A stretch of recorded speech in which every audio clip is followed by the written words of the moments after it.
Dobrý deň. Takže ja vás vítam na dnešnom webinári SAJA s názvom Štipendium Národného štipendijného programu Veda, ktorá cestuje.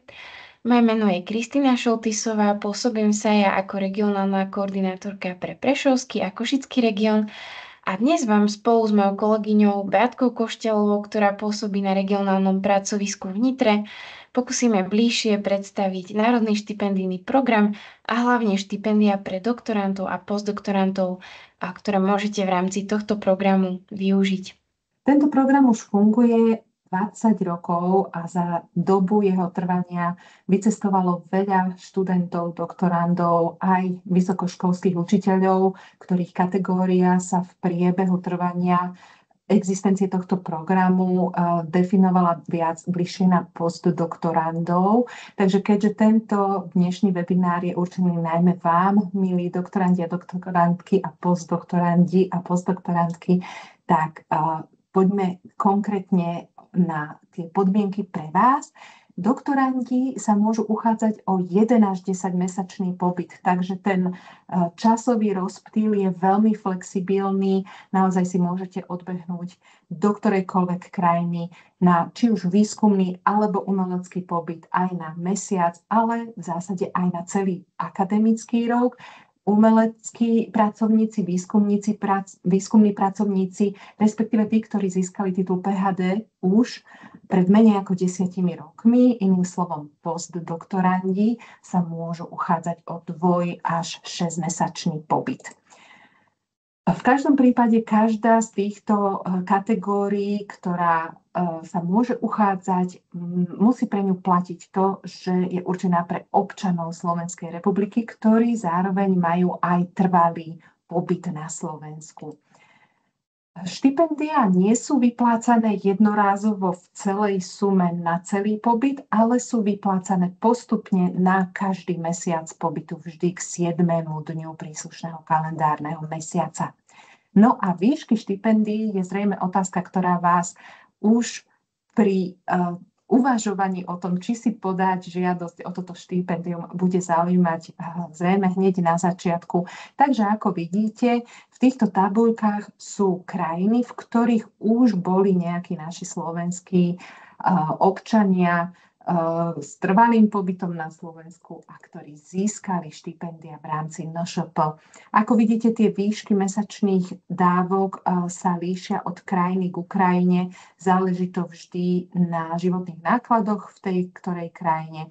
Zatiaľ, čo dajme tomu, v Taliansku by vám ako doktorandovi málo stačiť 1150 eur, ako postdoktorandovi 1250, tak napríklad v Spojenom kráľovstve je to v kategórii doktorand 1400 a v kategórii postdoktorand 1500 eur na každý mesiac pobytu. Ak by náhodou v týchto tabuľkách nebola krajina, do ktorej vy by ste sa vychystali, tak jednoducho sa len vypočítajú tie relevantné dávky v každej kategórii a doplnia sa do týchto ponúk. Okrem štipendia, ktoré je určené na pokrytie vašich životných nákladov počas pobytu, čiže primárne ubytovanie a stravu, sa môžete uchádzať zároveň aj o tzv. Cestovný grant, ktorý je paušálnym príspevkom a je na zabezpečenie vášho cestovného z miesta vášho trvalého pobytu alebo kde pôsobíte na univerzite až na miesto konania vašej mobility. Ako vidíte, v závislosti od vzdialenosti vzdušnou čiarou sa aj tieto sadzby môžu líšiť. Dôležitá informácia aktuálne je tá, kedy si môžete najbližšie podať žiadosť. Uzávierka pre podávanie žiadosti je presne o mesiac a 1 deň, čiže 31. októbra. Ak si podáte k tomuto dátumu žiadosť o štipendium NŠP, tak sa môžete potom premiestniť, v prípade, že vám štipendium bude udelené, na tento pobyt v budúcom semestri, to znamená v letnom semestri. Ak by ste si náhodou podali žiadosť až k ďalšej uzávierke pre podávanie žiadosti, to je z 30. aprílu 2026, tak tie pobyty si potom môžete plánovať v následujúcom akademickom roku, či už v zimnom alebo letnom semestri. Zároveň platí, že ten váš pobyt v budúcom letnom semestri sa musí realizovať niekedy medzi 1. februárom a 31. augustom. Vtedy by ste mali nastúpiť a najneskôr do 30. novembra by ste sa mali vrátiť. Na našej stránke stipendia.sk si viete pozrieť aj výsledky výberových konaní za jednotlivé uzávierky a ako tam uvidíte tie štatistiky úspešnosti v jednotlivých kategóriách sú veľmi potešiteľné. Je to väčšinou vždy viac ako 50, niekedy 60 až 80% na úspešnosť. Takže netreba sa obávať, že by bol tento program veľmi kompetitívny. Keď budete mať kompletnú a aj kvalitnú žiadosť, máte naozaj vysoké šance, že vám štipendium bude udelené. Podávanie žiadosti prebieha elektronicky a to cez stipendia.sk. Aktuálne je tam už otvorený systém na podávanie žiadosti a treba počítať s tým, že za ten mesiac do toho 31. októbra si budete musieť do toho systému, do vytvorenej žiadosti priložiť niekoľko dokumentov, akými sú štrukturovaný životopis, motivačný list, odborný program, diplom, odporúčanie od vášho školiteľa v prípade, že ste doktorand alebo doktorantka a odporúčanie od vedúceho pracovníka svojho domáceho pracoviska, ak ste postdoktorandom. Takisto budete potrebovať potvrdenie vydané a podpísané štatutárnym zástupcom domácej inštitúcie a tiež zoznam publikačnej činnosti. Takým dokumentom, ktorý tu síce uvádzame ako posledný v zozname, ale zároveň je to dokument, s ktorým treba začať s vybavovaním, je tzv. Pozývací list zo zahraničnej univerzity. V nasledujúcej časti našej prezentácie si povieme viac o týchto jednotlivých dokumentoch a ja odovzdávam slovo naspäť Kristínke. Nech sa páči, Kristínka. Ďakujem veľmi pekne. Ja vám teda pokúsim sa priblížiť, ako by tie jednotlivé podkladové materiály mali vyzerať. Prejdeme si ich teda jednotlivo. A prvým z nich je životopis. Ten určite každý z vás má nejakým spôsobom pripravený. My našim uchádzačom odporúčame vytvoriť si ho vo forme Europassu. A nájdete rôzne šablóny aj na teda ich stránke europass.sk, kde si viete jednoducho elektronický životopis vyplniť a následne aj aktualizovať.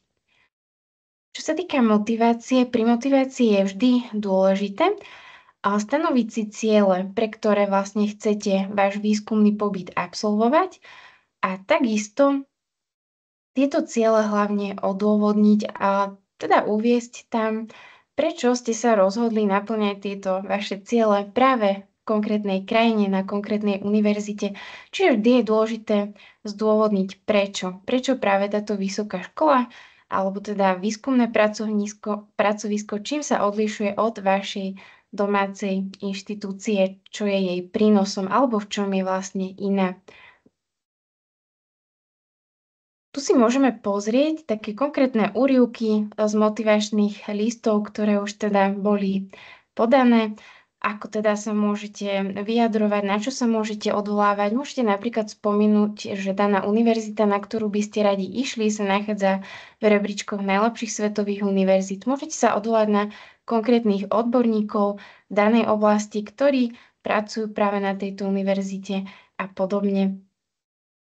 Takisto ďalšie príklady, čo všetko môžete v motivácii spomenúť, akým spôsobom to prispieje k upevneniu spoločných vedeckých aktivít na vašej univerzite a teda v spolupráci s touto zahraničnou univerzitou, ako sa môžete zdokonaliť v konkrétnych laboratórnych metodikách, čo vám tento výskumný pobyt prinesie, aké ďalšie cenné skúsenosti, ako ich ďalej budete vlastne po návrate na domácu inštitúciu využívať a podobne. To všetko by teda malo byť v motivácii. Teraz sa pozrieme na odborný program. Odborný program by mal obsahovať hlavne podrobný opis vášho výskumného alebo teda prednáškového plánu na zvolenej inštitúcii. A vždy je dôležité uviesť konkrétne aktivity a ich vzťah k cieľom vášho pobytu. Teda akým spôsobom cez tieto aktivity budete vaše ciele naplňať. Takisto je dôležité teda vymenovať čo najkonkrétnejšie vaše aktivity, opäť sa odvolať na to, aké možnosti vám zahraničná inštitúcia po odbornej stránke ponúka, ktoré vlastne na Slovensku alebo na vašej domácej univerzite by ste nemohli absolvovať. Môžete sa tiež v tomto odbornom programe odvolať na to, ako stav vášho doterajšieho výskumu nadväzuje vlastne na výskum, ktorý budete realizovať v zahraničí. Môžete tam vymenovať konkrétne metódy, ktoré budete používať, konkrétne návštevy knižníc, laboratórií, inštitúcií. Taktiež je dobré, ak spomeniete aj mená konkrétnych odborníkov, ich zameranie, s ktorými budete konzultovať, akým spôsobom budete zbierať dáta, vytvárať metodológie, aké prístroje napríklad budete používať, opísať pokusy, ktoré budete realizovať. To všetko je potrebné zahrnúť do odborného programu. Súčasťou tohto odborného programu sú aj také formálne náležitosti, na ktoré netreba zabudnúť, ktoré možno sa môžu pri tom spisovaní tých odborných aktivít niekedy prehliadnúť. Vždy je potrebné tam uviesť celý názov inštitúcie, dĺžku pobytu a samozrejme odkedy dokedy budete tento odborný program realizovať. Súčasťou tohto odborného programu je aj časová súslednosť, teda v akom termíne, ktoré konkrétne aktivity budete realizovať. Na to je dobré využiť aj nejaký vizuálny časový harmonogram, napríklad tento diagram, kde si do jedného stĺpca spíšete aktivity a následne v ďalších stĺpcoch farebne vyznačíte, v akých mesiacoch tieto aktivity budete realizovať. Tak to je jednoduché, prehľadné a môžete to úplne prehľadne teda vidieť, ako sa jednotlivé aktivity prelínajú alebo na seba nadväzujú. Ďalším dokumentom, ktorý k žiadosti potrebujete, je odporúčanie od vášho školiteľa alebo vedúceho pracovníka. Je potrebné, aby bolo vystavené vždy na oficiálnom dokumente danej vysokej školy, teda hlavičkovom papieri. Musí byť podpísané vašim teda odporúčajúcim. Ako už spomínala aj Beatka v úvode, nesmie byť toto odporúčanie staršie ako 3 mesiace k termínu podávania žiadosti. Musí samozrejme spĺňať všetky formálne náležitosti, teda funkciu, kontaktné údaje na vášho školiteľa, vedúceho pracovníka. Takisto musí obsahovať jednoznačnú identifikáciu inštitúcie, rôzne teda ďalšie náležitosti, ako sú adresa sídla, registračný identifikátor, teda IČO, odkaz na webovú stránku a podobne. V tomto odporúčaní teda odporúčajúci profesor alebo školiteľ vašej dizertačnej práce by mal čo najvystíženejšie opísať vaše osobnostné predpoklady, dosiahnuté výsledky. Toto odporúčanie by nemalo byť všeobecné, má byť teda čo najmenej formálne a čo najviac konkrétne, týkajúce sa vašej činnosti vedeckej, vašich dosiahnutých úspechov a podobne. Opäť si môžeme pozrieť, ako takéto odporúčanie vyzerá, čo všetko v ňom môže byť uvedené. Môže sa váš teda odporúčajúci profesor odvolať na to, v akých už medzinárodných projektoch ste spolupracovali, či ste boli aj nejakým vedúcim riešiteľom projektov. Aké sú teda vaše konkrétne osobnostné predpoklady, prečo práve vy by ste boli prínosom, ak by ste na takýto výskumný pobyt vycestovali, ako ďalej by ste potom vašu vedeckú spoluprácu mohli rozvíjať aj na domácej fakulte, ako by ste mohli pozdvihnúť váš výskum a podobne. Čiže to všetko môže odporúčajúci profesor uviesť do tohto odporúčania.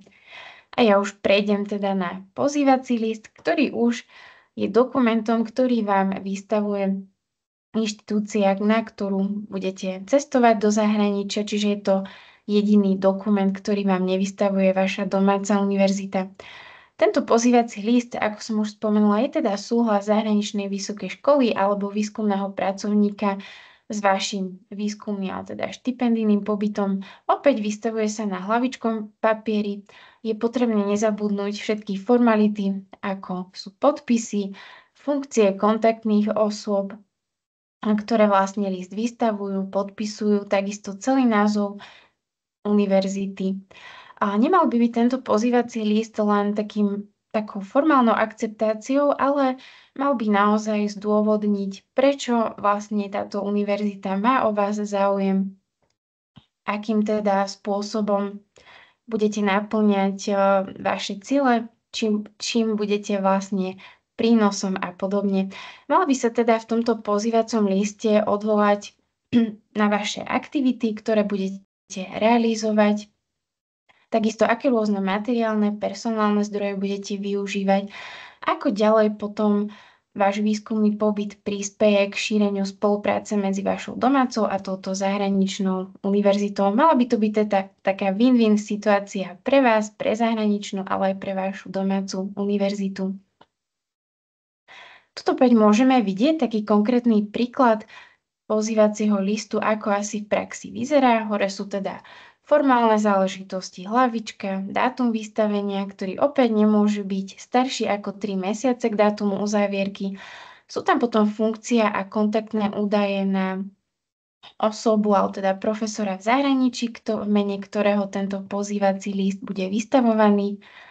Ďalej je tam potom meno vaše, ktorým vás oslovuje, termín, odkedy dokedy budete výskumný pobyt realizovať a potom vlastne už ide text samotného pozývacieho listu. Tam ten nie je presne špecifikovaný, ale mal by teda spĺňať určité, alebo teda informovať o určitých bodoch, a to napríklad prísľub rozšírenia kontaktov, ako ďalej po návrate z výskumného pobytu budú vaše univerzity spolupracovať, mali by odsúhlasiť váš odborný program, ktorý tam budete realizovať.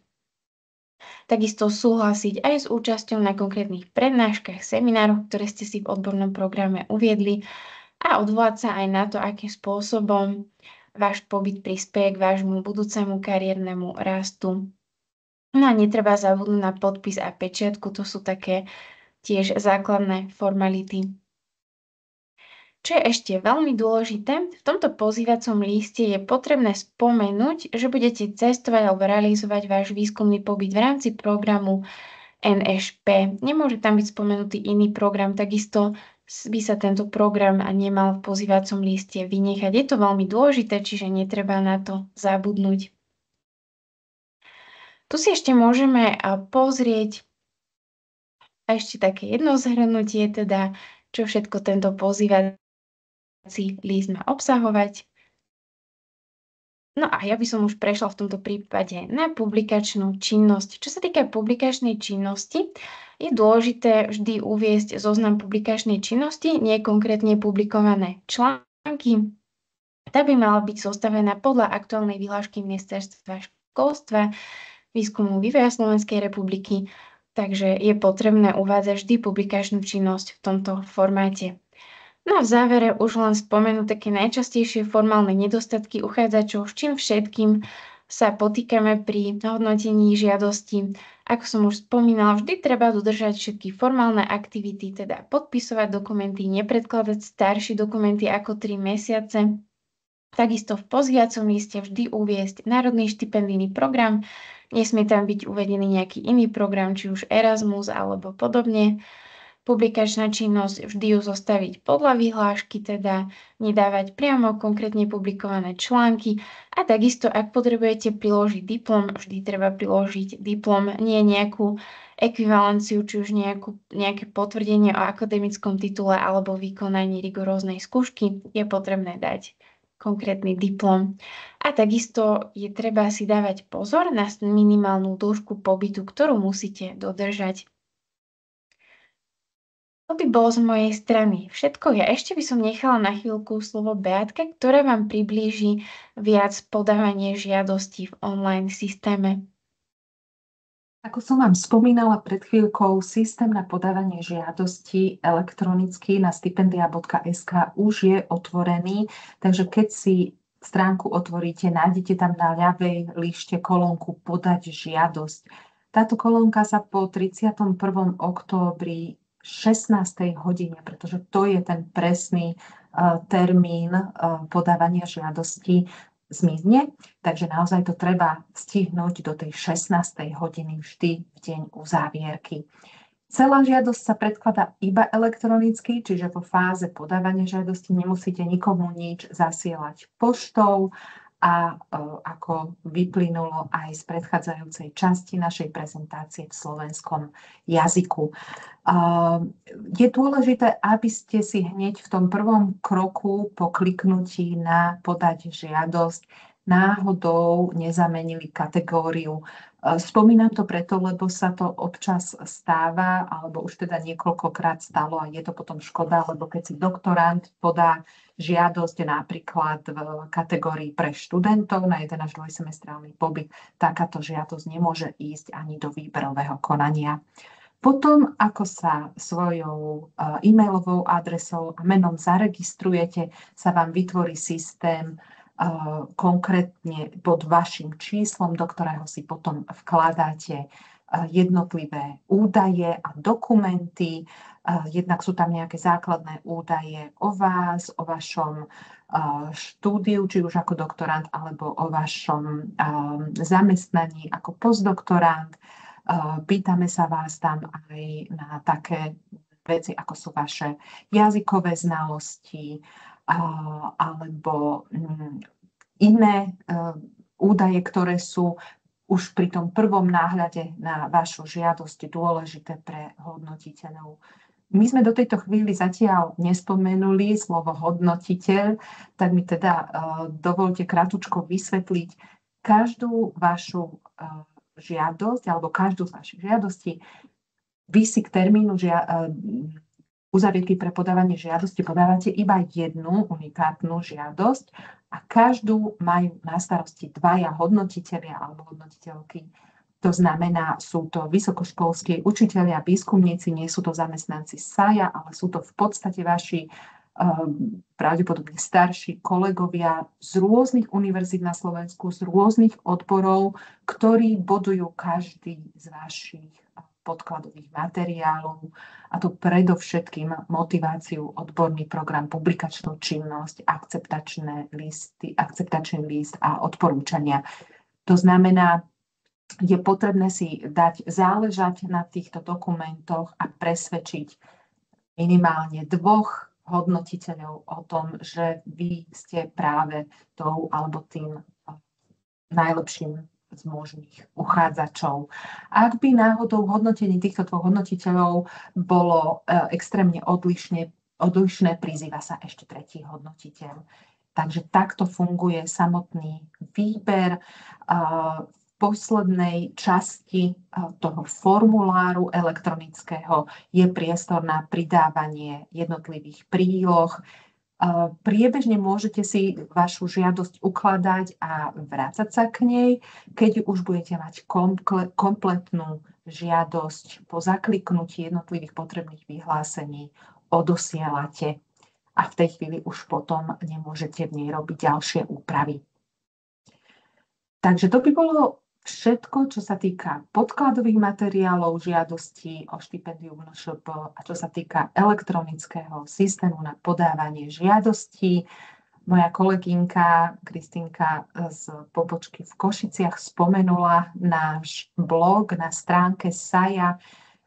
Nájdete v tejto časti našej webovej stránky aj okrem iných štipendistov, iných programov, aj štipendistov konkrétne v rámci Národného štipendijného programu, takže vás pozývame, aby ste sa nechali inšpirovať týmito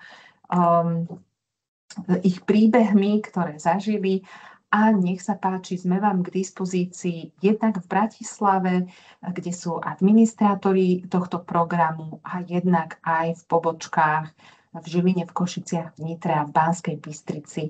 Ak by ste mali nejaké otázočky, nech sa páči.